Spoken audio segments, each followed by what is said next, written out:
সবাইকে স্বাগত। আপনারা যারা পরীক্ষা দিবেন আপনাদের পরীক্ষাটি লিখিত হবে। আজকে একটি লিখিত পরীক্ষার প্রশ্ন প্যাটার্ন নিয়ে এসেছি। ইনশাল্লাহ এই প্যাটার্ন থেকে 25 থেকে 30 নাম্বার অনায়াসে কমন পাবেন। ধৈর্য সহকারে সম্পূর্ণ ভিডিওটা দেখলে আপনি পরীক্ষায় পাস করতে পারবেন।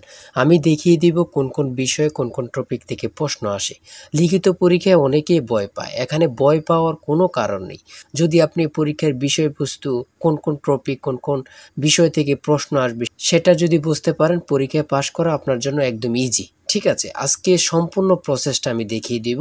আর বলে রাখি, আপনারা যারা পরীক্ষা দিবেন আপনাদের জন্য একদম শর্ট করে চূড়ান্ত সাজেশন তৈরি করা হয়েছে। পরীক্ষার প্রশ্ন প্যাটার্ন যেমন থাকবে সেম প্যাটার্নে আমরা একটি চূড়ান্ত সাজেশন তৈরি করেছি। সাজেশনটি নিতে স্ক্রিনে দেওয়া হোয়াটসঅ্যাপ নাম্বার রয়েছে, ইমো নাম্বার রয়েছে, দুটোর মধ্যে যে কোনো একটি মেসেজ করে সাজেশনটি সংগ্রহ করুন। সাজেশনের মূল্য মাত্র 100 টাকা। আমি বলি অবশ্যই প্রত্যেকে আমাদের সাজেশনটি সংগ্রহ করবেন। যারা যারা পরীক্ষা দিবেন প্রত্যেকে আমাদের সাজেশনটি সংগ্রহ করবেন। সাজেশনের মূল্য মাত্র 100 টাকা। আমি বলি 100 টাকা কিন্তু বড় কথা না। ঠিক আছে, আপনারা বুঝতে পারবেন কোন কোন টপিক কোন কোন বিষয় থেকে আসবে। খুব সুন্দরভাবে প্রত্যেকটি প্রশ্নের ব্যাখ্যা ও সমাধান সহ আমাদের সাজেশন উল্লেখ রয়েছে। যারা চাকরির কারণে, বিভিন্ন কাজের কারণে অথবা একটু পড়ালেখা দুর্বল, তারা অবশ্যই আমাদের সাজেশনটি সংগ্রহ করবেন। মাত্র 100 টাকা। ইনশাল্লাহ আপনারা পরীক্ষায় পাশ করে যাবেন। দেখেন, আমি মূল কথায় চলে আসি। আপনাদের পরীক্ষাটি লিখিত হবে। লিখিত পরীক্ষাটা কি ওটা আগে আপনাকে বুঝতে হবে। যেমন সন্ধি বিচ্ছেদ, বেশ বাক্য সহ সমাস নির্ণয় করুন, তারপরে এক কথায় প্রকাশ, তারপরে বিপরীত শব্দ, তারপরে ইংরেজি থেকে ট্রান্সলেট থাকবে, ভয়েস থেকে থাকবে, প্রিপোজিশন থেকে থাকবে, তারপরে শর্ট করে একটি প্যারাগ্রাফ থাকবে, তারপরে গণিত অংশ থাকবে, সর্বশেষ সাধারণ জ্ঞান থাকবে। এতটুকুই হচ্ছে লিখিত পরীক্ষার প্রশ্ন। ঠিক আছে, সিলেবাস আমি দেখিয়ে দিচ্ছি। তারপরও দেখেন, এক নম্বরে রয়েছে অনুচ্ছেদ লিখুন, কৃত্রিম বুদ্ধিমত্তা। ঠিক আছে, অনুচ্ছেদ লিখুন, কৃত্রিম বুদ্ধিমত্তা সম্পর্কে একটি অনুচ্ছেদ লিখবেন। এই অনুচ্ছেদটি লিখতে পারলে আপনাকে 5 নাম্বার দেওয়া হবে। হ্যাঁ, যে কোনো একটি অনুচ্ছেদ দিতে পারে, এটা নিয়ে আমি মনে করি আপনাদের কোনো সমস্যা হবে না। হ্যাঁ, তারপর 2 নম্বরে থাকবে সন্ধি বিচ্ছেদ করুন। এখানে 5টা সন্ধি বিচ্ছেদ থাকবে, 5টার জন্য 5 নাম্বার আপনাকে দেওয়া হবে। আমার কথা বুঝতে পারছেন? তারপরে রয়েছে 2 নম্বরের সন্ধি বিচ্ছেদ, এখানে 5টা থাকবে, 5টার জন্য 5 নাম্বার। তারপরে 3 নম্বরে রয়েছে বেশ বাক্য সহ সমাস নির্ণয় করুন। এখানে 5টা আছে, 5টার জন্য 5 নাম্বার আপনারা পেয়ে যাবেন। ঠিক আছে, প্রত্যেকটি প্রশ্নের জন্য 1 নাম্বার করে। আর বলি, যারা পরীক্ষা দিবেন কোথায় থেকে পড়বেন, অনেকেই বোঝেন না। এখান থেকে ওখান থেকে না পড়ে আমাদের কাছ থেকে সাজেশনটা নেন, আপনি সুন্দরভাবে পড়ে যান, পরীক্ষা উত্তীর্ণ হয়ে যাবেন। ঠিক আছে, বুঝতে পারছেন কথা?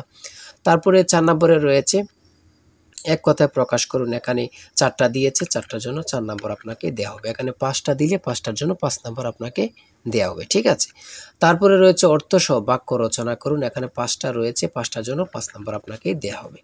ঠিক আছে, তারপরে 6 নম্বরে রয়েছে একটি শর্ট করে প্যারাগ্রাফ, সোশ্যাল মিডিয়া সম্পর্কে একটি প্যারাগ্রাফ আপনারা লিখতে হবে। যদি আপনারা এই প্যারাগ্রাফটা লেখেন তাহলে 5 নাম্বার পেয়ে যাবেন। তারপরে 7 নম্বরে রয়েছে অনুবাদ অর্থাৎ ট্রান্সলেট আপনারা করতে হবে। এবার লিখিত বলেন, এমসিকিউ বলেন, ট্রান্সলেট থাকবেই থাকবে। ঠিক আছে, এখানে 5টা ট্রান্সলেট থাকবে, 5টার জন্য 5 নাম্বার পেয়ে যাবেন। ওই দিক দিয়ে আছে একটা, এখান দিয়ে আছে 4টা, মোট 5টা ট্রান্সলেট থাকবে, প্রত্যেকটার জন্য 1 নাম্বার করে আপনাদেরকে দেয়া হবে। তারপরে 8 নম্বরে রয়েছে fill in the gaps with appropriate word. ঠিক আছে, এখানে 5টা থাকবে, 5টার জন্য 5 নাম্বার আপনাদেরকে দেয়া হবে। 9 নম্বরে রয়েছে change the sentence as directed. ঠিক আছে, এখানে 5টা থাকবে, 5টার জন্য 5 নাম্বার আপনাদেরকে দেয়া হবে। আমি বলি, যারা পরীক্ষা দেবেন আমাদের সাজেশনটি সংগ্রহ করবেন। প্রত্যেকটি প্রশ্নের ব্যাখ্যা ও সমাধান সহ আমাদের সাজেশনে পেয়ে যাবেন। ঠিক আছে, তারপরে 10 নম্বরে রয়েছে মেক সেন্টেন্স উইথ ফলোইং ওয়ার্ডস। এখানে 5টা থাকবে, 5টার জন্য আপনাকে 5 নাম্বার দেওয়া হবে। দেখেন কিন্তু কোন কোন টপিক থেকে প্রশ্ন আসে, এটা কিন্তু দেখেন, খুবই গুরুত্বপূর্ণ একটি প্রশ্ন প্যাটার্ন।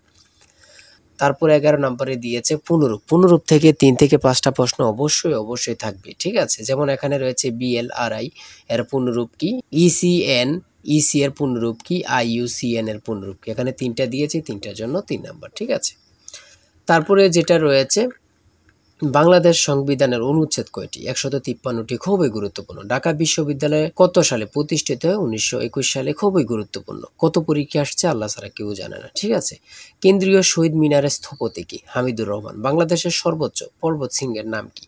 সেটা হচ্ছে তাজিংডং বিজয়। ঠিক আছে, খুবই গুরুত্বপূর্ণ। 1952 সালে 21শে ফেব্রুয়ারি ফাল্গুন মাসের কত তারিখ ছিল? 8 ফাল্গুন। ঠিক আছে, খুবই গুরুত্বপূর্ণ একটি প্রশ্ন। তারপরে রয়েছে 17 নম্বরে 3 বিঘা করিডোর কোন জেলা অবস্থিত? খুবই গুরুত্বপূর্ণ, লালমনিরহাট। অনেক চাকরি পরীক্ষায় এই প্রশ্নটি আসছে, ঠিক আছে। আন্তর্জাতিক নারী দিবস কত তারিখে অনুষ্ঠিত হয়? 8 মার্চ। 8ই মার্চ। আন্তর্জাতিক নারী দিবস কত তারিখে অনুষ্ঠিত হয়? 8ই মার্চ। কত পরীক্ষা যে আসছে আল্লাহ ছাড়া কেউ জানে না, শুধু এটাই হচ্ছে কথা। তারপরে রয়েছে হরমুজ প্রণালী কোথায় অবস্থিত? ওমান ও পারস্য উপমহাসাগরে অবস্থিত। খুবই একটি গুরুত্বপূর্ণ। এখন বর্তমানে হরমুজ প্রণালী সম্পর্কে অবশ্যই প্রশ্ন আসবে, ঠিক আছে। তারপরে রয়েছে ডেনমার্কের মুদ্রার নাম কি? সেটা হচ্ছে ক্রোন। খুবই গুরুত্বপূর্ণ। রোহিঙ্গা জনগোষ্ঠী কোন দেশের অধিবাসী? মিয়ানমার। নিঝুম দ্বীপ কোন নদীর মোহনায় অবস্থিত? মেঘনা। খুবই গুরুত্বপূর্ণ একটি প্রশ্ন উত্তর। নিঝুম দ্বীপ কোন নদীর মোহনায় অবস্থিত? সেটা হচ্ছে মেঘনা নদী, ঠিক আছে। তারপরে রয়েছে পরিবেশবাদী গ্রেটা থুনবার্গ কোন দেশের নাগরিক? সুইডেন। 25 নম্বরে রয়েছে পৃথিবীর বৃহৎ ম্যানগ্রোভ বনের নাম কি? সুন্দরবন। তারপরে রয়েছে 1 কিলোবাইট কত বাইটের সমান? 1024 বাইট। কোন ভিটামিনের অভাবে রাতকানা রোগ হয়? ঠিক আছে, কোন ভিটামিনের অভাবে রাতকানা রোগ হয়? Vitamin A. ইউনেস্কো এর সদর দপ্তর কোথায়? Paris, France. কত পরীক্ষা আসছে আল্লাহ ছাড়া কেউ জানে না, ঠিক আছে।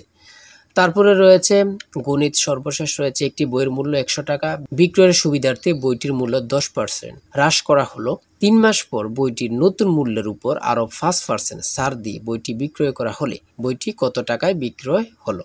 এখানে অঙ্কটির সমাধান দেয়া আছে, আপনারা যদি পারেন এই অঙ্কটির জন্য 5 নাম্বার আপনাদেরকে দেয়া হবে, ঠিক আছে। তারপর রয়েছে কোনো বিশ্ববিদ্যালয়ের ছাত্র ও ছাত্রীর অনুপাত 3:2, ছাত্রদের মধ্যে থেকে 20% এবং ছাত্রীদের মধ্য থেকে 25% বৃত্তি পেয়ে থাকলে ওই বিদ্যালয়ের মোট কত শতাংশ ছাত্রছাত্রী বৃত্তি পায়নি? ঠিক আছে, এই অঙ্কটির সমাধান দেওয়া আছে, আপনারা যদি পারেন 5 নাম্বার পেয়ে যাবেন।